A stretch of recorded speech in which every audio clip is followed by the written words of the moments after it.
শান, এটা বোঝানোর উদ্দেশ্য। আল্লাহ নিজে বলেছেন সুবহানাল্লাহ, কি বলেছেন? সুবহান শব্দ ব্যবহার করেছেন, মানে আশ্চর্য। আসলেই আশ্চর্য লাগবে তোমাদের কাছে। শুরু থেকে শেষ কিয়ামত পর্যন্ত যত বিজ্ঞানীরা আসবে, এদের মধ্যে দুই শ্রেণী হবে।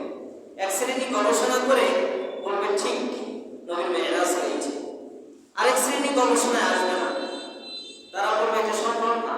এই জন্যই বলেছেন অসম্ভবকে সম্ভব করা আমি মালিকের কাজ। বলেন সুবহানাল্লাহ। অসম্ভবকে সম্ভব করা, যাকে আশ্চর্য রবে বলেছেন। এই জন্য রব্বে কারীম বলেন সুবহানাল্লাযী আসরা। আসরা মানে সায়ের করা, ভ্রমণ করা। ভ্রমণ করা আশ্চর্যজনক ঘটনা যে রব বলেন যে আসরা, আমি সায়ের করিয়েছি, ভ্রমণ করাইলাম আমার হাবিব মুহাম্মদ রাসূলুল্লাহ বিআবদিহি, যার নাম এখানে উল্লেখ করা হয়েছে বান্দা। আরো একটু ইবাদতের ক্ষেত্রে বলতে গেলে গোলাম। আল্লাহ বলেছেন বান্দা, ওই খাস বান্দা মানে বিশ্বনবী মুহাম্মদুর রাসূলুল্লাহকে আমি ভ্রমণ করানোর জন্য সুযোগ করে দিলাম। আশ্চর্যজনক। আসলে নবীজি সাল্লাল্লাহু আলাইহি ওয়াসাল্লাম মানুষ ছিলেন। কি ছিলেন? মানুষ, কিন্তু খাস মানুষ, সাধারণ মানুষ না, আমাদের মতো মানুষ ছিলেন। এটা বিশ্বাস করেন। যে ভাইরা বলে নূরের তৈরি, আমি এর আগে আলোচনা করেছিলাম, এর দ্বারা মর্যাদা বাড়বে না কমবে? বাড়বে না কমবে? নূরে তাজাল্লি আল্লাহ রাব্বুল আলামিন তার মধ্যে প্রবেশ করেছে। তৈরিটা নূরের না, রূপান্তরিত করেছেন নূর দ্বারা, তাবদীল করেছেন নূর দ্বারা। সৃষ্টি ভুল হলো মানুষ নবী, তার প্রমাণ তার বাবাও মানুষ, তার মা মানুষ, 14 গোষ্ঠী যা ছিল বংশধর সবাই মানুষ। ঠিক কিনা বলেন? নবীজি সাল্লাল্লাহু আলাইহি ওয়াসাল্লাম মানুষ ছিলেন। আবারও বলি, মানুষ আমরা মনে করি যে যদি বলি নূরের তৈরি তাহলে মর্যাদা বাড়বে, এমন আসে কিনা আমাদের যে নূরের বললে মর্যাদা বাড়বে? না, মুফাসসিরগণ বলেন নূরের বললে মর্যাদা কমবে। ছোট্ট একটা এক্সাম্পল দিয়ে আমি তাফসীরে যাই। যেমন ফেরেশতারা কিসের তৈরি? একটু কথা বলেন আমার সাথে। ফেরেশতারা কিসের তৈরি? নূরের। আর শয়তান অর্থাৎ জিন জাতি তারা কিসের তৈরি? আগুনের তৈরি। ঠিক কি না বলেন? তাহলে নূর, এই নূরকে আল্লাহ রাব্বুল আলামিন এত মর্যাদা দিয়েছেন যে তারা শুধু ভালো কাজটাই করতে পারে।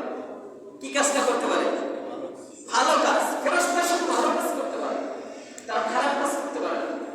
তাদের যেখানে যেভাবে আদেশ, ওইভাবে ওই কাজটাই শুধু করতে পারবে কিয়ামত পর্যন্ত। বাড়তি কোনো কাজ নাই। যার যে দায়িত্ব, ওই দায়িত্ব নিয়ে থাকবে। পক্ষান্তরে দেখেন শয়তান ভালো কাজ করতে পারে না, শুধু কি পারে? খারাপ কাজ করতে পারে। ঠিক কিনা বলেন? তাহলে শয়তান শুধু খারাপ কাজ করতে পারে, আর নূর ফেরেশতা শুধু কি পারে? ভালো কাজ করতে পারে। আল্লাহ রাব্বুল আলামিন দুইটা সিফাতকে একসাথে মানুষের মধ্যে দিয়ে দিলেন। মানুষ ভালো কাজও করতে পারবে, খারাপ কাজও করতে পারবে। বিবেক দিয়েছেন পরীক্ষার হক দুনিয়া। এই জন্য মানুষ, জিন জাতি, সৃষ্টিকুলে যত জাতি রয়েছে, আল্লাহ রাব্বুল আলামিন বলেছেন সমস্ত জাতির মধ্যে আমি সম্মানিত করেছি মানুষ জাতিকে। বলেন সুবহানাল্লাহ। তাহলে যদি বলে নূরের তৈরি, তাহলে এক সাইড কমে গেল কিনা? মর্যাদা কমে যাবে। নবীজি নূরের তৈরি না, নূর দিয়ে রূপান্তরিত, মানে নূরের মাধ্যমে নূরে তাজাল্লি, এলমে কোরআনের নূর তার ভিতরে। রব্বুল আলামিন বলেন সুবহানাল্লাযী আসরা বিআবদিহি লাইলা। আমার হাবিব মুহাম্মদুর রাসূলুল্লাহ সাল্লাল্লাহু আলাইহি ওয়াসাল্লামকে আমি ইসরা করলাম। ইসরা এবং আসরা দুটি শব্দ। বিআবদিহি আমার ওই খাস বান্দা আমার মুহাম্মদ রাসূলুল্লাহ, লাইলা রাত্রি বেলা, রজনীতে। আল্লাহ বলতে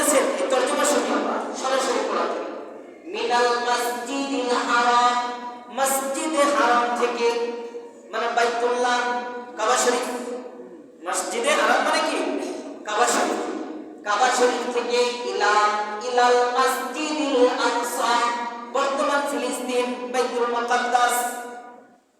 মুকাদ্দাসকে মসজিদে আকসা বলা হয়।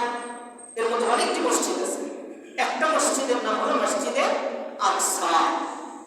এছাড়া আশেপাশে অনেক মসজিদ আছে, এরিয়াটা অনেক বিশাল।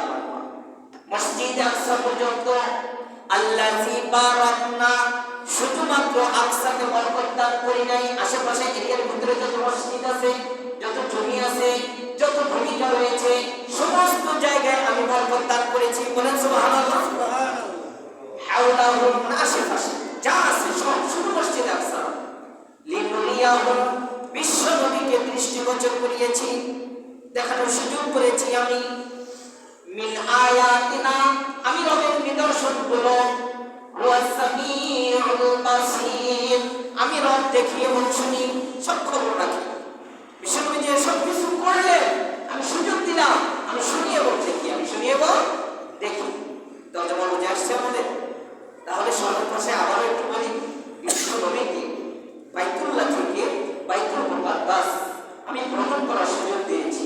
এটা সোজাসুজি কোরআনের আয়াত থেকে বোঝা গেল আসরা। এর নাম কি? আসরা। আর ইসরা বলা হয় বাইতুল মুকাদ্দাস থেকে আল্লাহ রাব্বুল আলামিন আল্লাহ পর্যন্ত, আসমান জমিন, সাত আসমান এবং জান্নাত জাহান্নাম, আলমে বারজাখ, আলমে আরওয়াহ এবং আরশ, কুরসি, সিদরাতুল মুনতাহা সবকিছু সফর করেছেন ইসরা শব্দ দ্বারা। প্রমাণ হলো 22 জন সাহাবী এবং 55টা হাদিস। বলেন সুবহানাল্লাহ। একটু হাদিস শরীফে আসি। রাসূল সাল্লাল্লাহু আলাইহি ওয়াসাল্লাম বলেন, as-সালাতু মি'রাজুল মুমিন, মুমিনের জন্য গিফট, উপহার হলো মেরাজ। সুবহানাল্লাহ বলেন। প্রশ্ন একেবারে ছোট্ট, যে হুজুর কেমনে আমাদের জন্য গিফট এবং উপহার, আমাদের খুশি সংবাদ এই মেরাজ। যেহেতু রজব মাস চলতেছে, আল্লাহ রাব্বুল আলামিন পবিত্র কোরআনে বলেন সূরাতুত তাওবার ভিতরে 4টি মাসকে আল্লাহ সম্মানিত করেছেন। কয়টি মাস? কথা বলেন, কয়টি মাস? 4টি মাস। এর মধ্যে একটি মাস হলো রজব মাস। একটি মাস কি? রজব মাস। রজব যখন প্রবেশ করে, বিশ্বনবী সাহাবাদেরকে নিয়ে মসজিদের মেম্বারে বসে বলেন, ইজা দাখালা রজব, রজব তো প্রবেশ করেছে, আমরা সবাই পড়ি আল্লাহুম্মা বারিক লানা ফি রজব ওয়া শাবান ওয়া বাল্লিগনা রমাদান। এর মানে হলো মাহে রমজানের মেসেজ এসেছে, রজব মাস আর বেশি দিন নয়, রজব এবং শাবান, এরপরে কি রমজান। মেসেজ এসেছে আমাদের যে তোমরা প্রস্তুতি নাও। সাহাবায়ে কেরাম বলেন, অনেক সময় দেখেছি বিশ্বনবী রজব মাসে লাগাতার রোজা রাখতেন, আবার অনেক সময় ছেড়ে দিতেন। অনেক সময় ছেড়ে দিতেন।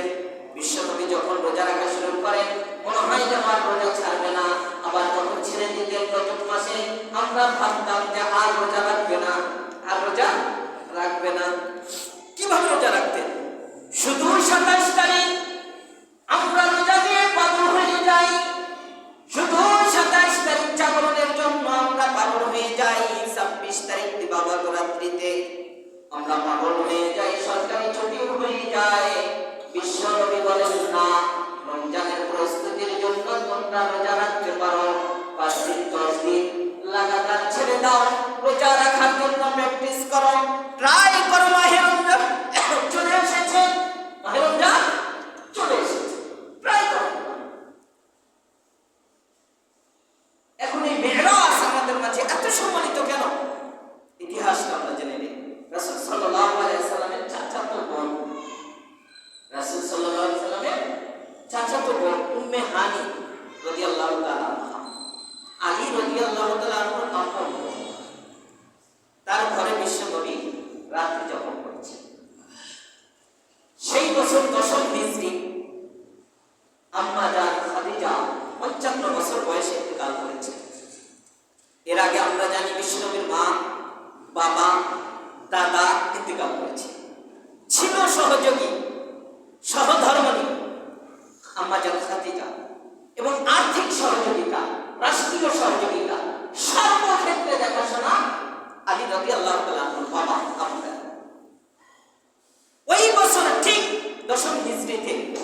আম্মা জান খাদিজা এবং আবু তালেব ইন্তেকাল করেন। এটা তো স্বাভাবিক। এরপরে আরো একটু কঠিন, রাসূল সাল্লাল্লাহু আলাইহি ওয়াসাল্লামের সন্তান ছেলে ওই বছরে দিলাম। 3টা শোক কঠিন ভাবে আল্লাহ নবীকে ধরলেন, কঠিন ভাবে আল্লাহ রাব্বুল আলামিন সূরাতুল কাউসার নাযিল করলেন। সুবহানাল্লাহ বলেন। সূরাতুল কাউসার তাফসীরটা করব না, আমি বলে দিলাম যে ছাত্ররা জন্য। এরপরে রাসূল সাল্লাল্লাহু আলাইহি ওয়াসাল্লামকে সূরা কাউসার নাযিল করার পরেও মন মরা আনচিন ভাব আল্লাহর প্রেমে আমরা দুনিয়াতে দেখি সাধারণ আমাদের বেগম খালেদা জিয়া ইন্তেকাল করেছে, আলেম ওলামা সহ সবাই দেশ নেত্রী হিসাবে, রাজনৈতিক কোনো বিষয় না, যে আমাদের দেশেরই একজন সুনামধন্য প্রধানমন্ত্রী, ঠিকই না বলেন? 3 তার জানাজায় অনেক মানুষ শরীক হয়েছে এবং অনেকেই কিন্তু এটা নিয়ে শোক পালন করছে, ঠিকই না বলেন? এটা আমাদের দায়িত্ব। একজন আমাদের দেশের সরকার আর আসমান জমিনের সমস্ত নবীদের মানবকুলের সরকার, সুবহানাল্লাহ বলেন, তার যদি মনটা খারাপ থাকে কেমন হওয়ার কথা? আল্লাহর হাবিব, এই জন্য আল্লাহ রাব্বুল আলামিন, আমার স্ত্রী অসুস্থ থাকলে আমার মন খারাপ থাকে, ঠিক কিনা বলেন? বাস্তব কথা এটা। আমার বাবা অসুস্থ থাকলে আমার খারাপ থাকে, এরপর আমার সন্তান যদি অসুস্থ হয় আমার খারাপ লাগে। বিশ্বনবী হলো আল্লাহ রাব্বুল আলামিনের বন্ধু, সুবহানাল্লাহ বলেন। বন্ধুর মন খারাপ, সৃষ্টিকুলের শ্রেষ্ঠ, যাকে ওসিলা করে আমি সবকিছু তৈরি করলাম, আর তারই মনটা খারাপ, তাহলে মনে কি কেমন লাগে একটু বলেন? এই জন্য আল্লাহ রাব্বুল আলামিন জিবরাইল আমিনকে বলেন, জিবরাইল মিকাইলকে সঙ্গে নাও, যাও আমার হাবিব, আমার হাবিবের মনটা খারাপ হয়ে গেছে, সান্ত্বনা দাও। এবং শুধু সান্ত্বনা না, বিশ্বনবীকে আমার কাছে নিয়ে আসো, সুবহানাল্লাহ বলেন, আমার কাছে নিয়ে আসো। আল্লাহর হাবিব ঘুমিয়ে আছেন। আল্লাহর হাবিব উম্মে হানি রাদিয়াল্লাহু তাআলা আনহা তার ঘরে ঘুমিয়ে আছেন। 2 জন ফেরেশতা সাদা পোশাকে উপস্থিত। রাসূল সাল্লাল্লাহু আলাইহি ওয়াসাল্লাম ভাবতেছিলেন, মনে হয় আমি স্বপ্ন দেখি। না না না, নবীর স্বপ্ন ছিল ওহী। বিশ্বনবী চোখ খুললেন। আল্লাহ রাব্বুল আলামিন বলেন, আমি জাগ্রত অবস্থায় বিশ্বনবীকে ভ্রমণ করার সুযোগ দিয়েছি, ঘুমন্ত অবস্থায় নয়। রাত্রিবেলা আমি বিশ্বনবীকে এই সফরের সুযোগ দিয়েছি, ঘুমন্ত অবস্থায় না, জাগ্রত অবস্থায়। রাসূল সাল্লাল্লাহু আলাইহি ওয়াসাল্লামকে বললেন, ইয়া রাসূলুল্লাহ, আমি জিবরাইল ও মিকাইল আল্লাহর আদেশে এসেছি আপনার পর্যন্ত। আপনাকে নিয়ে বিশ্বনবীকে বলেন, আপনাকে নিয়ে আল্লাহর সাথে সাক্ষাতের সুযোগ হবে, বলেন সুবহানাল্লাহ। রাসূল সাল্লাল্লাহু আলাইহি ওয়াসাল্লামকে ওখান থেকে নিলেন কাবা ঘর কাছে, কাবা ঘরের হাতিমে কাবার ভিতরে প্রবেশ করানো হলো। বিশ্বনবীকে বললেন, ইয়া রাসূলুল্লাহ, আপনার যে মানব দেহ রয়েছে, এই দেহ নিয়ে উপরে যাওয়া সম্ভব নয়, এই দেহ নিয়ে উপরে যাওয়া সম্ভব নয়। রাসূল সাল্লাল্লাহু আলাইহি ওয়াসাল্লামের 4 বার সিনাজাত করা হয়েছে, সবকে সদর ওপেন হার্ট সার্জারি 4 বার করা হয়েছে। এর মধ্যে শৈশবকালে করা হয়েছে। কারণটা হলো শৈশবের একটা অভ্যাস ছোট বাচ্চার মধ্যে আছে কিনা বলেন? এই অভ্যাসটা দূর করার জন্য আল্লাহ নবীকে সিনাজাত করা হয়। কৈশোর যখন হয়ে যায়, এই কিশোর অবস্থায় সাবালক যখন হয়ে যায়, মানুষের গুনার একটা ছলনা থাকে, গুনাহের একটা প্রভাব থাকে। এই গুনাহ এবং নজর, জেনা ইত্যাদির প্রভাব দূর করার জন্য কিশোরের সময় একবার করানো হয়, শৈশবকালে 2 বার, কিশোরের অবস্থায় 1 বার। এরপরে বিশ্বনবী এখন উপরে যাবেন। বিশ্বনবী মানব দেহ নিয়ে উঠতে পারবেন না। আল্লাহ রাব্বুল আলামিন বলেন, এবার সিনাজাত হবে স্পেশাল, বলেন সুবহানাল্লাহ। এবার হবে স্পেশাল। আল্লাহর নবীকে হাতিমে কাবার ভিতরে ঢুকানো। কাবা শরীফের পাশে ঢোকানোর পর সেখানে সিনা চাক করলেন। সিনা চাক করে হাদিসে এসেছে জিবরাইল আমিন সেই কলমটা বের করেছেন। সুবহানাল্লাহ বলে, কলমটা বের করেছেন। প্রশ্ন থাকতে পারে আপনাদের, কলম বের করার পর কি বাঁচবে? বাঁচবে। দেখেন যে আপনার এই ব্রেন ফ্রিজের ভিতরে 1 সপ্তাহ রাখার পর লাগায় দেয়, ঠিক কিনা বলেন? আমি এত গবেষণায় যাব না, আপনারা দেখবেন যে ডাক্তার বর্তমান কতটা অগ্রগামী। এইটা তো এই জামানায়, আর যেই ডাক্তারকে ব্রেন দিয়েছে সে কে? আল্লাহ। এই জন্য কলমটা বের করলেন। কলমটা বের করার পর বিশ্বনবীর সেই কলম হাউজে কাউসারের পানি দিয়ে, জমজমের পানি দিয়ে ধৌত করলেন। সুবহানাল্লাহ বলেন। এরপরে আল্লাহর দেওয়া নূরানি পুত্র সেই কলমের ভিতরে শক্তিটা প্রহার করলেন এবং শক্তিটা প্রবেশ করাইলেন। এর ভিতরে প্রবেশ হবে। কারণ আপনাদের আমার সবার কালকে একজন প্রশ্ন করেছে আমাকে যে হুজুর এই মানব দেহ নিয়ে আসমানে ওঠা সম্ভব? আসলেও সম্ভব না, ঠিক কিনা বলে? আল্লাহ তো এটা চেঞ্জ করেছেন তাকে। এরপরে সেই কলমটা রূপান্তরিত করে সেখান থেকে জিবরাইল এবং মিকাইল বলেন, ইয়া রাসূলুল্লাহ, এটা এখানে আপনার থাকার সময় নেই। এই সময়ের ভিতরে আপনাকে আল্লাহ দেওয়া সময়ে আমাদের উপস্থিত হতে হবে। বিশ্বনবী সাল্লাল্লাহু আলাইহি ওয়াসাল্লাম বললেন, বাইতুল মুকাদ্দাস অনেক দূর, ঠিক কিনা বলেন? বর্তমান মাইলের হিসাবে 750 মাইল মক্কা শরীফ থেকে বাইতুল মুকাদ্দাস। বুরাক নামক একটা প্রাণী বিশ্বনবীর জন্য পেশ করা হলো। বুরাক প্রাণীর নাম কি নাম? বুরাক। এর বর্ণনা দিয়েছেন তাফসীরে যে খচ্চর থেকে একটু ছোট এবং গাধা থেকে একটু বড়, এই যে একটা প্রাণী, এই প্রাণীটার নাম হলো বুরাক। বুরাক প্রাণীটা সাদা রঙের ছিল। কি রঙের ছিল? সাদা রঙের। তার ছোট্ট একটা ফর্মুলা দিয়ে যাচ্ছি যে আমি এবং আপনি চক্ষু শক্তি যদি ভালো থাকে কত দূর দেখতে পাবো? অনেক দূর কিনা বলে? অনেক দূর। জমিনে যদি তাকাই, যদি ঘুঘু মাঠ থাকে, অনেক দূর আমি দেখতে পাবো। যত দূর আমি দেখতে পারবো, বুরাক প্রাণী একবার যদি লাভ করে তাহলে সামনের পাটা ওইখানে চলে যায়। সুবহানাল্লাহ বলে। এত দ্রুতগামী এই বুরাক প্রাণী। বুরাক প্রাণীতে বিশ্বনবীকে ওঠানো হলো। ড্রাইভার কে হলো? বলুন। ড্রাইভার হলো জিবরাইল আমিন। সুবহানাল্লাহ বলে। সামনে বসিয়েছেন ড্রাইভারের জন্য, সম্মানের জন্য, ড্রাইভার হিসেবে নবীকে সম্মান করার জন্য। এরপরে বিশ্ব নবীকে নিয়ে সেই বুরাক প্রাণীতে চলা শুরু হলো। ফার্স্ট অবস্থায় ইয়াসরিব নামক একটি স্থানে পৌঁছলেন। বিশ্ব নবীকে বলেন, ইয়া রাসূলুল্লাহ, এখানে আপনার আসতে হবে। সুবহানাল্লাহ বলেন। বর্তমান নাম হলো মদিনা। বর্তমান নাম কি? মদিনা। এর মানে হিজরত যে হবে এটা আপনার মেরাজে দশম বছর নবুয়তে আল্লাহ নবীকে জানিয়ে দাও।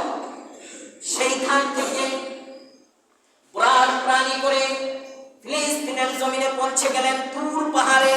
ওয়াতিনি ওয়াজাইতুন ওয়া তুরি সিনিন। তুরে সিনিনে চলে গেলেন। তুরে সিনিনে গিয়ে বলেন, ইয়া রাসূলুল্লাহ, 2 রাকাত নামাজ এখানে পড়েন। সুবহানাল্লাহ বলেন। 2 রাকাত নামাজ পড়ার পর জিজ্ঞাসা করা হলো, জিবরিল, এই জায়গাটা কোথায়? কি তার ঠিকানা?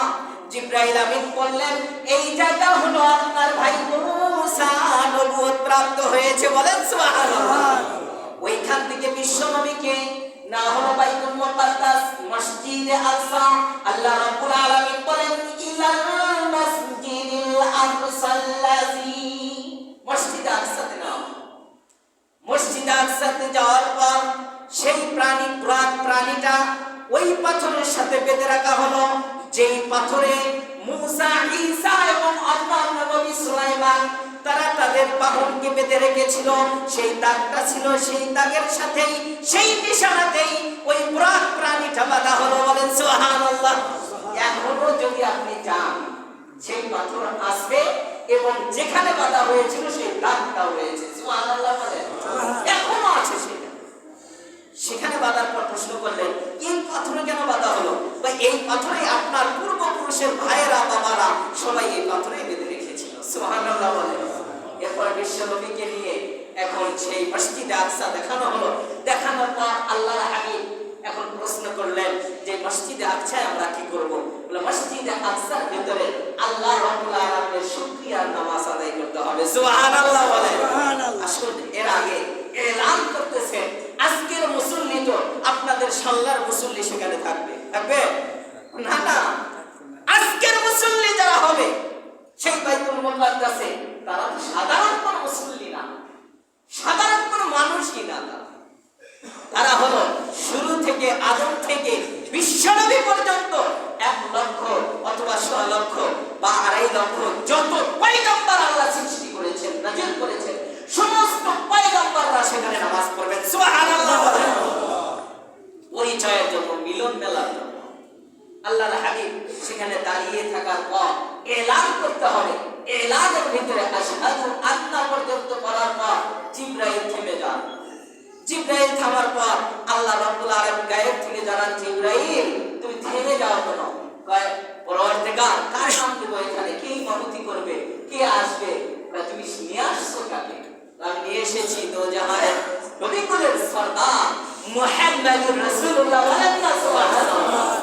তার নামটাই এখানে উচ্চারণ করো, সুবহানাল্লাহ বলে। আশহাদু আন্না মুহাম্মাদার রাসূলুল্লাহ উচ্চারণ হলো। শেষ হওয়ার পরে এলান হয়ে গেল, সমস্ত নবীকুল সেখানে জমা হয়ে গেলেন। জমা হওয়ার পর বিশ্বনবী প্রবেশ করলেন বাইতুল মুকাদ্দাসে।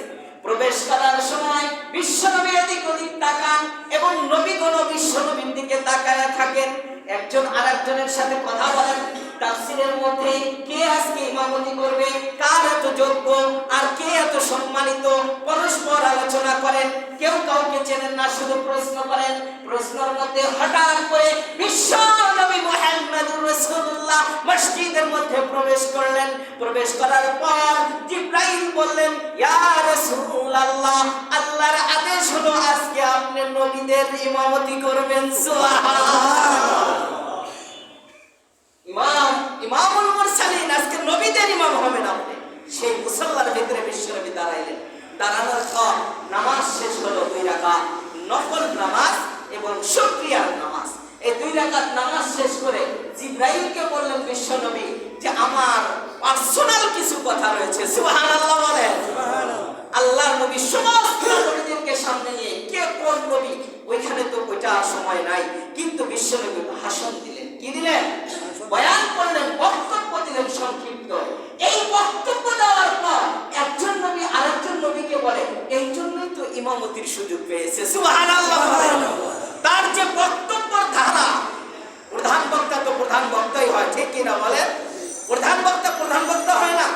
প্রধান বক্তার ভাষণ আর আপনার তৃতীয় চতুর্থ বক্তার ভাষণ কি একরকম হবে? না। যিনি প্রধান হয় তার মর্যাদা সম্মান আল্লাহ ওইরকম করেই দেন। এই জন্য তার ভাষণ এমন ছিল যে ভাষণে নবীরা সবাই পরস্পর আলোচনা করলেন। এই জন্যই সে আজকে ইমামতির দায়িত্ব পেয়েছে, এই জন্যই সে শ্রেষ্ঠ নবী লকব পেয়েছে। বলেন সুবহানাল্লাহ। এই জন্যই, মানে হলো তার ভাষা শুনে, কথা শুনে, তার ভয়েস শুনে, সবকিছু মিলে সবাই এক বাক্যে স্বীকার করে নিল যে নবীকুলের সরদার হিসাবে উনি আমাদের উপযুক্ত। সুবহানাল্লাহ বলেন। এরপরে আল্লাহর নবীকে বের হয়ে সেই বুরাকে করে আবার উঠবেন। বুরাক তো এখন নজর যতদূর যায় ততদূর লাফাইতে পারে, এটা জমিনে, আসমানে না। এই জন্য আল্লাহ রাব্বুল আলামিন যেই ফেরেশতারা আসমানে আসে, কুদরতি একটা সিঁড়ি রয়েছে আসমান থেকে নামার জন্য ফেরেশতাদের, সেই কুদরতি সিঁড়িটা আল্লাহ রাব্বুল আলামিন ওখানে সেট করে দিলেন প্রথম আসমানে। যেই সিঁড়ির উপরে ওরা পা দিয়ে দিয়ে প্রথম আসমানে আসবে। সুবহানাল্লাহ বলেন। বিশ্ব নবীকে নিয়ে আবারও উর্দভবন শুরু হয়ে গেল। রাসূল সাল্লাল্লাহু আলাইহি ওয়াসাল্লাম বলেন, সালাতু মি'রাজুল মুমিন, মি'রাজ হয়েছে হক সত্য। এই জন্য ওই বুরাক সিঁড়ি বেয়ে বেয়ে উপর দিক চলে গেল। প্রথম আসমানে যাওয়ার পর আওয়াজ করে, খটখটায়, দরজা লাভ করে। প্রথম আসমানে যে ফেরেশতাগুলো দায়িত্বশীল রয়েছে, দায়িত্বশীল ফেরেশতাগুলো বলে, মানান্তা, তুমি কে, কোথায় থেকে এসেছো, কি তোমার পরিচয়? জিবরাইল আমিনকে তো চেনে। জিবরাইল আমিন বললেন, আমি জিবরিল, আমার সফর সঙ্গী হলো নবীকুলের সরদার মুহাম্মদুর রাসূলুল্লাহ। সুবহানাল্লাহ। এখন দরজা খুলে, উদখুল শুধু দরজা খুলতেছে, খুলে আর বলে, আজ থেকে আমাদের যেই দিন আল্লাহ রাব্বুল আলামিন আসমানে দায়িত্ব দিয়েছেন, দায়িত্ব দেওয়ার সময় বলেছেন কি জন্য এই দায়িত্ব পালন করব।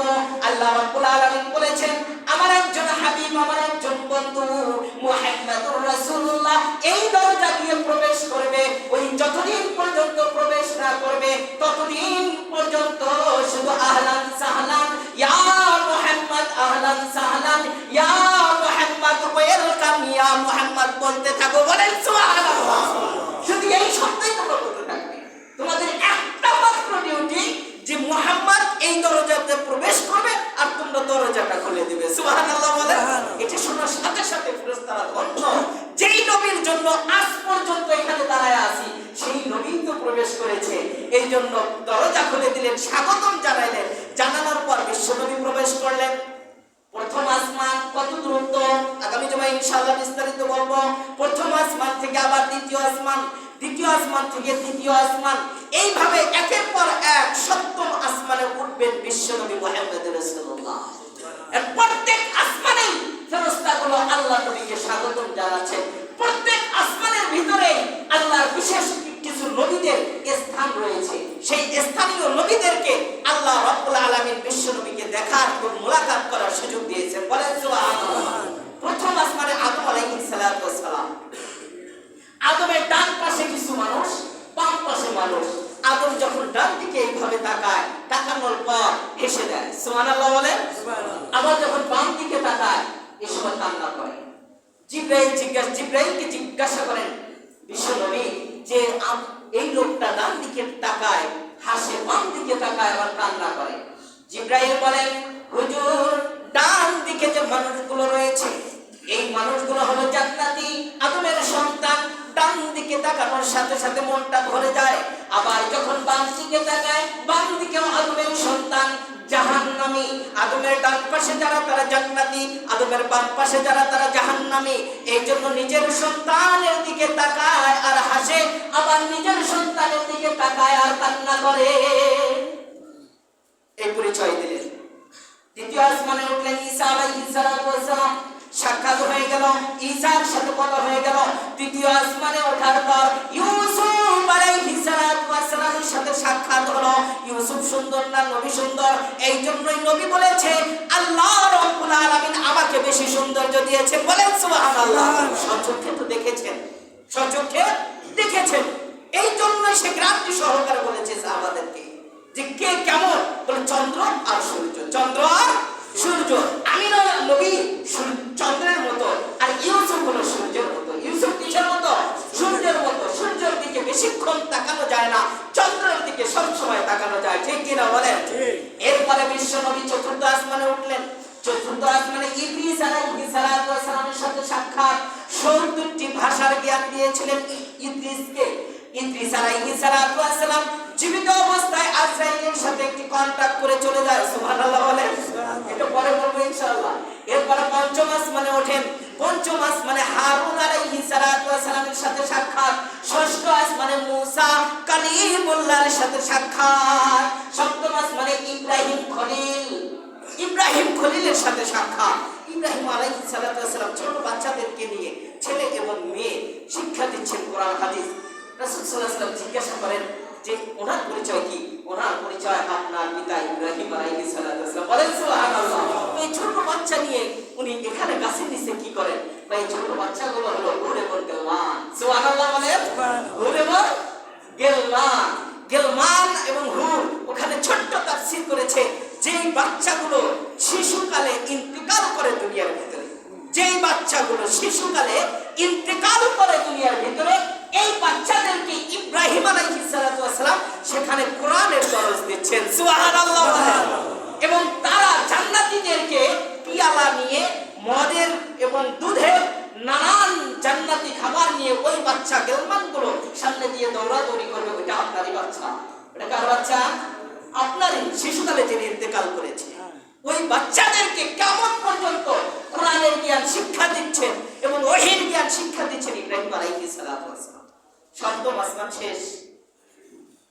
এখন বিশ্ব নবীর কাছে বললেন ইয়া রাসূলুল্লাহ আমারও পাওয়া শেষ, এই পর্যন্তই। এখন উপরে যাওয়ার উপায় কি? উপরে যাওয়ার জন্য উপায় আমার নাই, ওই শক্তি মালিকে দেয় নাই। এই পর্যন্ত আমার ডিউটি ছিল। আল্লাহ রাব্বুল আলামিন গায়েব থেকে বলেন জিবরাইল বিশ্ব নবীর সম্মানের জন্য একটা প্রাণী পাঠাই। প্রাণীটার নাম হলো রফরফ। প্রাণীর নাম কি? রফরফ। এই প্রাণীটা পাঠানো হলো, সপ্তম আসমানে বিশ্ব নবীকে ওঠানো হলো।